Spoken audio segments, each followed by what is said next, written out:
شیر اپنی غفا میں بیٹھا ہوا تھا۔ اسے اندھیرے سے بہت زیادہ ڈر لگتا تھا۔ شیر جیسے ہی دیکھتا کہ شام ہو رہی ہے تو اس کا دل بہت گھبرانے لگتا اور وہ اٹھ کر اپنی غفا میں چلا جاتا اور وہاں پر آنکھیں بند کر لیتا زور سے۔ وہ ویسے تو جنگل کا بادشاہ تھا لیکن اس کے دل میں اندھیرے کا بہت خوف تھا۔ ایک دن وہ اپنی غفا میں چھپ کر بیٹھا ہوا تھا۔ ایک چھوٹا سا کیڑا جگنو آیا اس کے پاس۔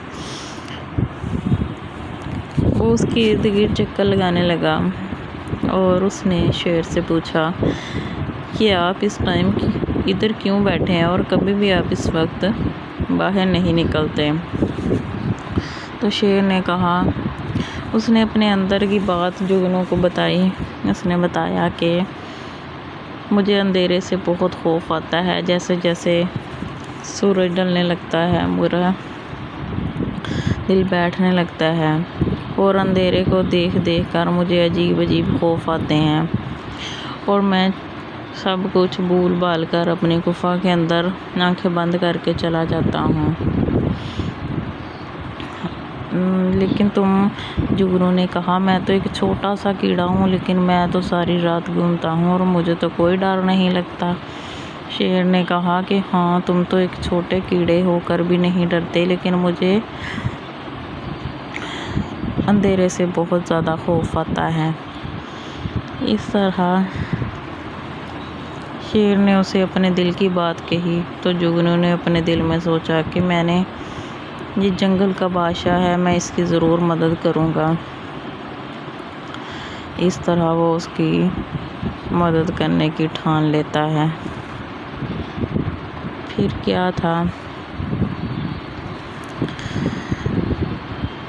جگنو نے ایک دن پلان بنایا کہ وہ اپنی روشنی کرے گا اور شیر کو اپنے ساتھ ساتھ سارے جنگل میں گھمائے گا اور اسے بتائے گا کہ اندھیرا جو ہے اسے کسی طرح کا ڈرنے کی ضرورت نہیں ہے۔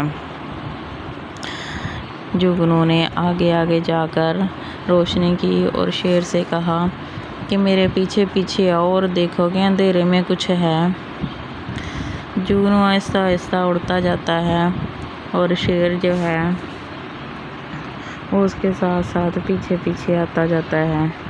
جگنو نے اپنی چھوٹی سی روشنی سے شیر کو پورا جنگل گھمایا اور اس کو ساتھ ساتھ لے کر پھر رہا تھا۔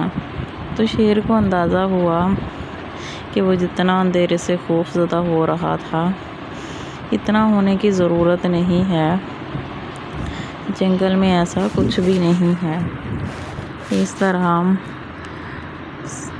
جگنو نے اس کے دل سے یہ خوف نکال دیا۔ شیر بہت زیادہ خوش ہوا اور اسے اندازہ ہوا کہ ایک چھوٹے سے کیڑے نے اس کے اندر سے کیسے خوف کو ختم کر دیا۔ وہ چھوٹے سے جگنو کا بہت زیادہ شکر گزار تھا۔ کئی دفعہ چھوٹی چھوٹی چیزیں بھی ہمارے بہت بڑے کام کر دیتی ہیں۔